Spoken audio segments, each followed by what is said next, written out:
নমস্কার বন্ধুরা, আমি আবার চলে এসেছি আরেকটা রেসিপি নিয়ে। আজকে বানাবো সবুজ রুই। তাই জন্য আগে মশলাটা দেখে নিচ্ছি। আমার ছোটো মেয়ের খুব ফেভারিট, সে এখন এসছে আমার কাছে হোস্টেল থেকে, তাই তার জন্য বানিয়েছি। এইখানে আপনার এক আটি, এরকম মোটা মতন এক আটি আপনার পালং শাকটা আমি ভালো করে ধুয়ে আধা ঘন্টা ভিজিয়ে রেখে ব্লাঞ্চ করে নিয়েছি। মানে গরম জলে ফুটন্ত গরম জলে দিয়ে 1 মিনিট মতন রেখে তারপরে বার করে ঠান্ডা জল দিয়ে ওটা আবার ধুয়ে নিয়েছি, যাতে গ্রিনটা থাকে, নাহলে ওটার রঙটা না চেঞ্জ হয়ে যায়।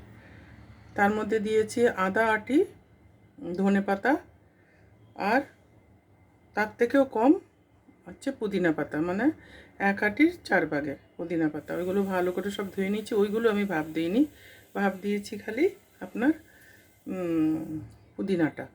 তার মধ্যে দিয়েছি 20টা রসুন আর আপনার 15টা কাঁচা লঙ্কা দিয়ে এটা ভালো করে মশলাটা পেস্ট করে নিয়েছি। এই সবুজ যে গ্রেভিটা বানাবো এটার বানিয়ে নিয়েছি। আর এটা বানাবো রুই মাছ দিয়ে, সবুজ রুই। তো তার মধ্যে আরও অনেক কিছু পড়বে, মানে বাকি মশলা যা পড়বে সেটা আমি রাঁধতে আপনাদের দেখিয়ে দেবো। এই যে আমি মাছ নিয়েছি, রুই মাছগুলো আমি ভালো করে নুন হলুদ মাখিয়ে আমি ভেজে নিয়েছি। রুই মাছটা ধুয়ে ভালো করে নুন হলুদ মাখিয়ে নিয়েছি। এইটাও যে আমি বানাচ্ছি 10 জনের, কারণ আমরা নিজেরাই ঘরে 5 জন, তো দুবেলা রান্না আমি একসঙ্গে করে নিচ্ছি। আপনারা তার থেকে কম করলে মশলার প্রপোর্শনটা আপনি হাফ করে দেবেন।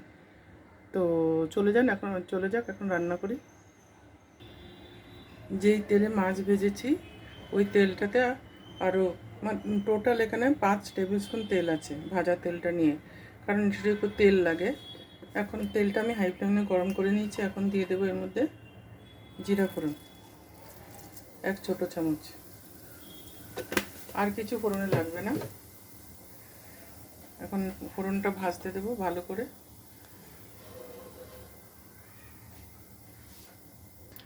ফোড়নটা ভাজা হয়ে গেছে, হাই ফ্লেমে ভেজে নিয়েছি। এখন লো করে দিয়েছি একদম পুরো, কারণ পেস্টটা দেবো, তো পেস্টটার থেকে আপনার খুবই ছিটকাবে। একটু নুন দিয়ে দিলাম যাতে কম ছিটকায়।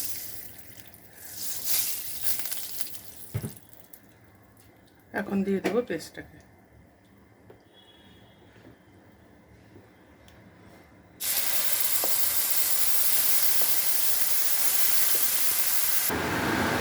পেস্টটা দেওয়া হয়ে গেছে। এখন দিয়ে দেবো এর মধ্যে 2টো বড় সাইজের টমেটো, পেস্ট করলে সুন্দর মিশে যায়, ওই জন্য।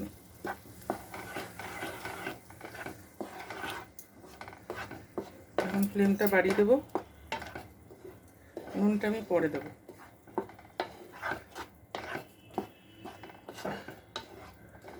ভালো করে কষিয়ে তারপর পুরো ভালো করে এখন কষতে দেবো। একটু ফুটে উঠেছে, আমি এখন দিয়ে দেবো আদা বাটা, 2 চামচ আদা বাটা। এর মধ্যে পেঁয়াজ যাবে না। দিয়ে এটা ভালো করে মিক্স করে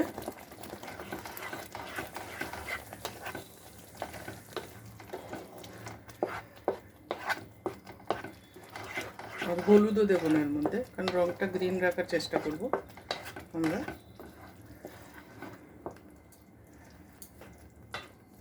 এখন ঢাকা দিয়ে হাই ফ্লেমে হতে দেবো।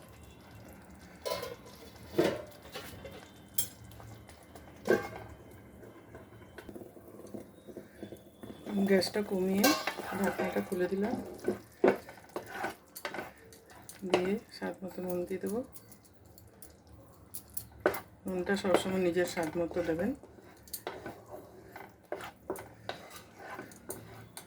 আরও কষবে, এটার রঙটা পুরো একটু চেঞ্জ হবে আরও।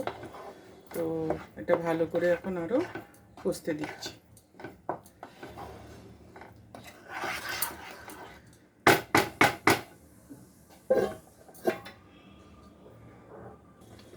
এখন আবার একটু নেড়ে দেবো, কারণ এটা কষতে একটু সময় লাগে।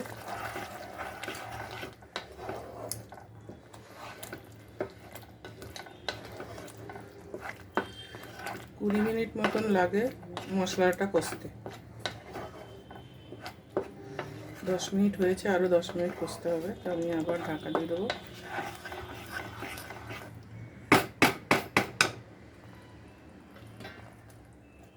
ঢাকা দিলাম, দিয়ে গ্যাসটা বাড়িয়ে দিলাম। এখন গ্যাসটা ঢাকনাটা খুলে নিয়ে এখন মাছগুলো দেবো। দেখুন কালারটা একদম অনেক চেঞ্জ হয়ে গেছে, তেলটা বেরিয়ে এসছে। তো এখন আমি দিয়ে দেবো মাছগুলো। তার আগে একটু জল দেবো, বেশি না, অল্প। এই যে আধা কাপ গরম জল, আর এতে বেশি জলের দরকার হয় না। তো জলটা দিয়েছি, তো একটু বয়েল হতে দিই। একটা বয়েল আসলে তারপরে মাছটা দেবো।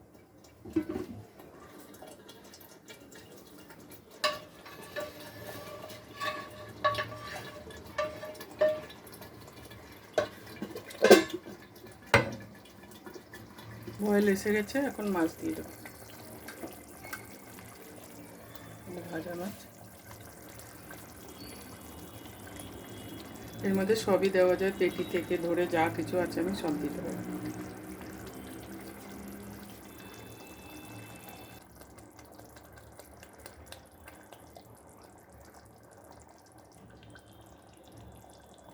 এমনি করে সব মাছগুলো দিয়ে নিচ্ছি, দিয়ে আবার আসছি।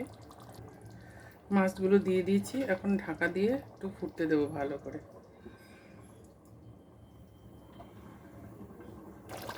এখন ঢাকনাটা খুলে নিচ্ছি, উপর দিয়ে দেবো একটু গরম মশলা, অল্প, ছোটো চামচের 1 চামচ, বেশি দিয়ে দেবো না, দিলে বাকি জিনিসগুলোর গন্ধটা চলে যাবে, তাই ছোটো চামচের 1 চামচ দেবো।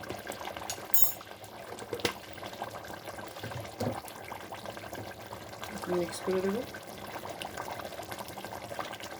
আমার তৈরি হয়ে গেছে সবুজ রুই। গ্যাসটা বন্ধ করে দিলাম।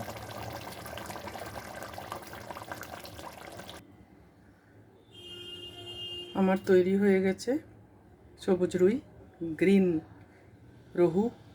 এখন এটাতে দিলাম 2টো কাঁচা লঙ্কা, উপর দিয়ে একটু ধনেপাতা দিয়ে